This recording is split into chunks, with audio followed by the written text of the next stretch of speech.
2 days ago, I read this news. The attrition rate at Infosys is worse than that at Wipro.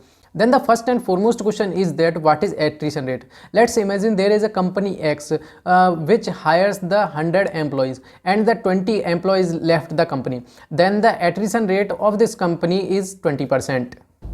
If we talk about the Infosys, then you can observe this graph. The attrition rate at Infosys is increases year by year. Even in September 2021, the attrition rate at Infosys is 20%, and just in 2 to 3 months in the December 2021, the attrition rate is 25%. You can see that at which rate the attrition rate of the Infosys is increases, and due to this, the stock prices of the Infosys is also went down. If we compare this attrition rate with the other service-based IT companies, is then in the case of Wipro, the attrition rate is above 20%, but in case of TCS, it is around 15%. But the attrition rate at Infosys is higher in comparison to the other service-based IT companies. As you know, Infosys is the dream company of many candidates. Then the question is that why the attrition rate of Infosys is increases day by day. So in this video, I am going to discuss 3 most important points by which you can take an idea why the attrition rate of the Infosys increases. So my first point is career growth. As you know, when the Infosys hires the candidates, then these candidates go for the training in the Mysore campus, and these candidates were trained on the various technologies. But there is no guarantee these candidates will get those streams after the training, and this is totally depends upon luck.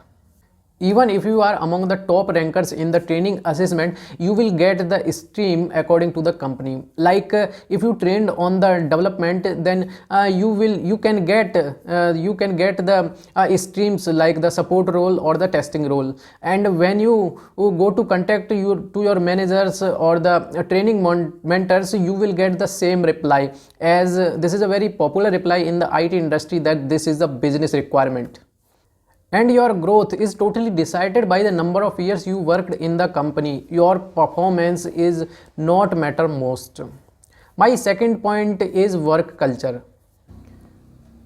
The quality of the work culture in the Infosys has got down drastically after the Narayan Murthy's era. Most of the managers and the employees work only for money, not for the customer satisfaction or solving employees' problem.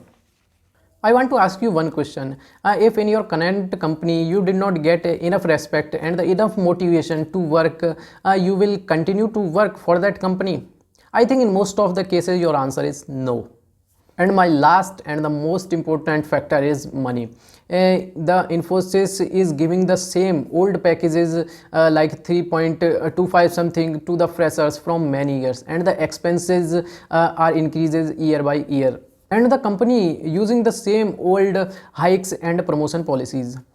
As you know, there is a startup culture in the India, and the many startups hiring the freshers and giving the highly package in compared to these service based company. So the peoples always prefer to go for the startups apart from these companies, because the startups gives the best path for the learning, and also the startups also provide the better package in comparison to these companies. So people will always prefer to go for these startups. And the promotion policies in Infosys is very poor. It is totally depends upon luck or the decisions of the manager. If you have the better skill set, then you will get the same payroll, and there is not so much opportunities. There is only the on-site opportunities, and these opportunities only depends upon the luck. So friends, these are my 3 factors on the attrition rate of the Infosys. What is your thoughts on this topic? Please drop a comment, and if you like that video, then hit the like button and do subscribe for latest videos. Thanks for watching.